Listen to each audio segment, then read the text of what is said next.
The skill of immediacy is, in essence, an advanced form of self-disclosure by the nurse, a challenging skill.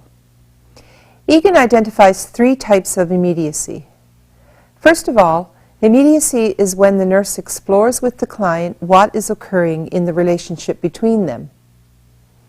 Immediacy can also focus on what's happening in the moment between the nurse and client. In addition, it can involve giving present tense personal responses to the client.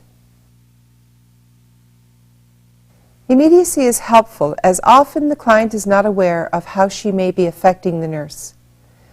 Many times, difficulties a client has in relationships generally are reflected in the relationship with the nurse. For example, a client may generally agree with whoever she is talking with and rarely offer a personal opinion.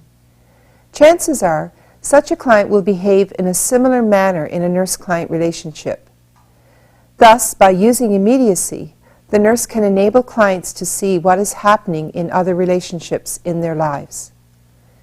At times, a pattern of relating can directly or indirectly contribute to a client's problem, so immediacy can also contribute to problem resolution or management.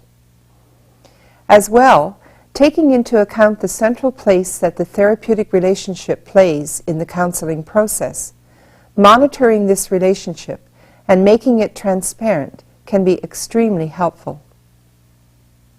Let's look at a scenario which demonstrates how immediacy is used to identify a pattern in the relationship between the client and nurse. John is the prime caretaker for his wife Margaret, who has multiple sclerosis. The nurse has been visiting John and Margaret for a number of weeks. She notices that John looks tired and talks very little about himself, focusing more on his wife and her needs. Although John has told the nurse that he has always enjoyed giving to others, the nurse suspects that John's caretaking responsibilities are beginning to affect his health.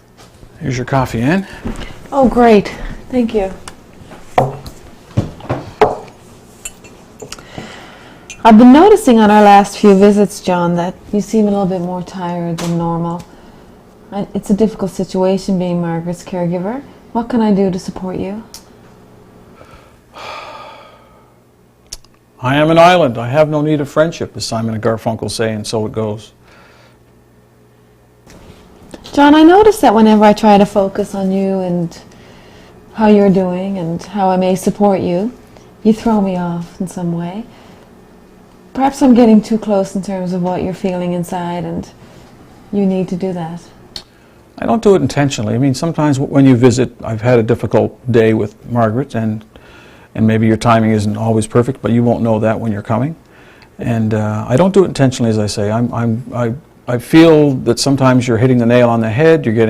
Perhaps you are getting too close, and I'm afraid that I'll break down in some way and embarrass myself. I want to be strong for Margaret as well as being strong for myself, though. Yes, I understand. But, talking about it can really, may be able to help you a lot. I enjoy our visits, and I do find them helpful.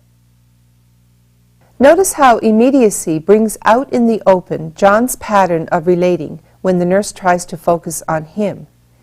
He responds to her by identifying his need to be strong and his fear of breaking down.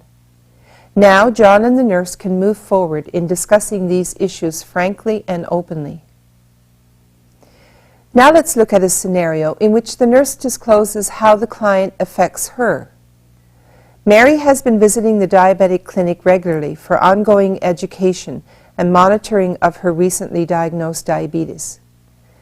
As she has gotten to know the nurse better, she is disclosing more about her personal life. She says that she is lonely and has no friends, but would like to.